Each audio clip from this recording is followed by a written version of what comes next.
Сәлеметсіздер ме? Бүгін мен сіздерге 4 сынып математика оқулығында кездесетін қозғалысқа берілетін формулаларды қарастыратын боламыз. Алдыменен қозғалыстың түрлерімен кішкене сіздер таныстырып кетейін. Яғни қозғалыс бір бағыттағы қозғалыс, қарама-қарсы бағыттағы қозғалыс және қуып жету бағытындағы қозғалыс. Енді бірінші бір бағытта қозғалысқа берілетін формуланы таныстырамын және белгіленулермен таныстыратын боламын. Бірінші S, яғни қашықтықты белгілейміз. Қашықтықты табу үшін біз жылдамдықты уақытқа көбейтеміз. Дәл солай S тең V көбейтілген T деп бала оқи алу керек және атауымен де атай алу керек. Яғни қашықтықты табу үшін жылдамдықты уақытқа көбейтеміз деп айта алу керек бала. Және жылдамдықты табу үшін қашықтықты уақытқа бөлеміз. Уақытты табу үшін қашықтықты бөлеміз жылдамдыққа. Бұл бір бағыттағы қозғалыс. Бір бағыттағы қозғалыс дегеніміз, яғни бір жаяу жүргінші, не болмаса бір автокөлік, болмаса бір ұшақ, бір бағытта деген сөз. Енді қазір қарама-қарсы бағытындағы қозғалысқа формула жазамыз.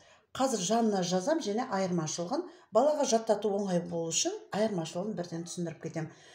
Қашықтықты табу үшін жылдамдық пен уақытты көбейтетін болдық қой, дәл осы формуладан аламыз. Яғни V-ның орнына қарама-қарсы бағыттағы болғаннан кейін, яғни екі жаяу жүргінші, екі автокөлік, оны қазір астына сызып көрсем, мен сізге қазір формуланы түсіндіретін боламын.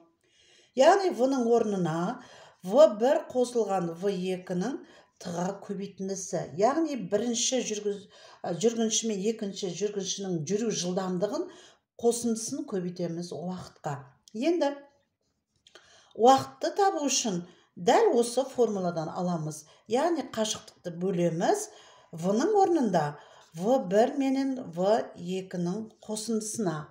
Қарап тұрсаңыз, басқа формуланы балаға жаттаудың қажет жоқ. Бір бағыттағы қозғалыстан ары қарап шығарып аламыз. Және V-ның екінші жүргіншінің жүру жылдамдығын анықтау үшін дәл осы қашықтықты уақытқа бөлдік пе?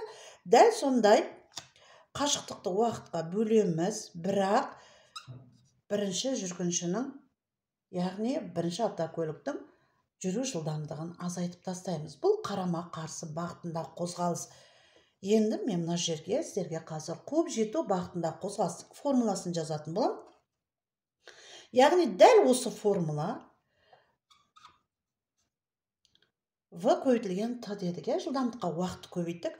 Қарап тұрсаңыздар, қарама-қарсы бағытында қозғалыста біз V1 мен V2-ні, яғни екі жүргіншінің, яғни екі қозғалыстың жүру жылдамдығын біз қостық. Ал бір бағыттағы қуып жету бағытында қозғалыста керісінше азайту амалын қолданамыз да уақытқа көбейтеміз. Қазір айырмашылығын сіздерге түсіндіретін боламын. Және екінші, уақытты табу үшін S-ті бөлеміз, яғни қашықтықты бөлеміз, дәл жаңағындай V2-ден азайтамыз V1-ді. Ал V2-ні табу үшін S бөлінген V болды ғой, V2-ні бөлінше S-ті қашықтықты уақытқа бөлдік қой.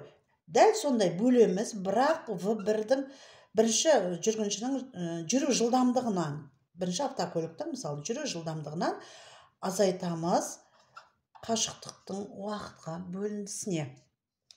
Енді осы жерде мен кішкене сызып көрсетем. Қарама-қарсы бағыттағы қозғалыс дегеніміз қалай? Айталық, мына жерде мына нүктеде кездесетін болды, қарама-қарсы бір-біріне қарап келе жатыр. Айталық, автокөлік. Яғни екеу болғандықтан V1, V2 деп белгілейміз. Мына нүктеде екеу кездесетін болды, қарама-қарсы бағытта. Қарап тұрсаңыз, яғни бұл қашықтықты, бұл жылдамдықты біз бір-біріне жақындау жылдамдығы деп атаймыз. Бірақ қарама-қарсы қозғалыс. Қарап тұрыңыздар, бір-біріне қарап келе жатыр. Және мына нүктеден екі бағытқа қарап шықты. Мысалы, мына нүктеден, мысалы, осы мектептен екі қаланың мына жағына, екінші жүргінші қаланың мына бетіне қарай жол тартты, жолға шықты деген сияқты мысалдарда кездесіп жатады. Яғни осы нүктеден екеуі мына нүктеде бір-біріне қарама-қарсы болса, мына нүктеде бір-бірінен қарама-қарсы бағытта екі жаққа қарап жолаушы жолға шықты. Яғни екіншісінде V қашықтау жылдамдығы, мынада жақындау жылдамдығы. Енді не себептен біз қосамыз? Өйткені мына нүктеде кездесетін болса, В1 мен В2 бірінің жүрген жолын бірі басып өтпейді. Сол себептен екеуінің жолын біз қосамыз қашықтықты табатын кезде. Екіншіде де В1 мен не үшін В2-ні қосамыз, өйткені дәл жаңағындай. Бұда да қарама-қарсы қозғалыс. Мына жолды жүретін болса, яғни бірінің жүріп өткен жолын екіншісі баспайды. Сол үшін қосу амалы қолданады. Енді қуып жету қозғалыста не үшін азайттық? Оны да қазір түсіндіретін болам. Айталық, мына нүктеде мектептен, мысалы, үйіне қарап, бір автокөлік я болмаса бір оқушы шықты. Екінші дәл сол нүктеде Марат шықты, одан кейін Асан шықты деген сияқты, қанша уақытта қуып жетеді деген сияқты тапсырмалар көп кездеседі. Яғни бұл жерде азайтатын себебіміз, ол екеуі де мына бір жолды басып өтіп жатыр. Байқадыңыздар ма? Мына бір жол болатын болса, екеуі де осы жолды басып кетіп жатыр. Жаңағында қарама-қарсы бағытта емес қосатын. Демек, бір жолды жүріп өтіп атқаннан кейін бір жолды басып өтетін болғандықтан, біз бірінің жылдамдығынан екіншінің жылдамдығын біз азайтып тастаймыз, қоспаймыз. Дәл осы формула бойынша қолданамыз. Енді осы жерден тағы да қосымша айтылып кетеді. Өлшемдерін айтып кетейін. Қашықтықты өлшем бірлігі километр, метр, яғни ұзындық өлшемдері. Қашықтық бұл жүріліп өтілген жол.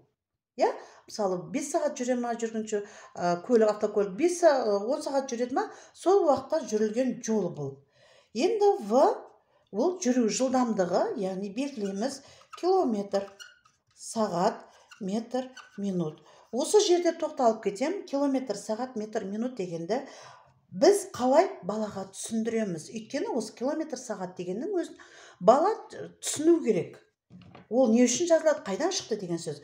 Километр сағат дегеніміз бір сағатта жүріп өтілген жол. Яғни бір сағатта қанша километр жүреді. Қысқаша осылай жазып қоямын, балаларға түсінікті болсын. Яғни бір сағатта қанша километр жүрді, яғни оның жүру жылдамдығы бір сағатта өлшегенде. Ал мына жерде бір минутта қанша метр жүрді деген сөз. Яғни бір минуттағы оның жүру жылдамдығы. Ал уақыттығы әрине белгілі, ол сағат, минут деп белгілейміз өлшемдерін.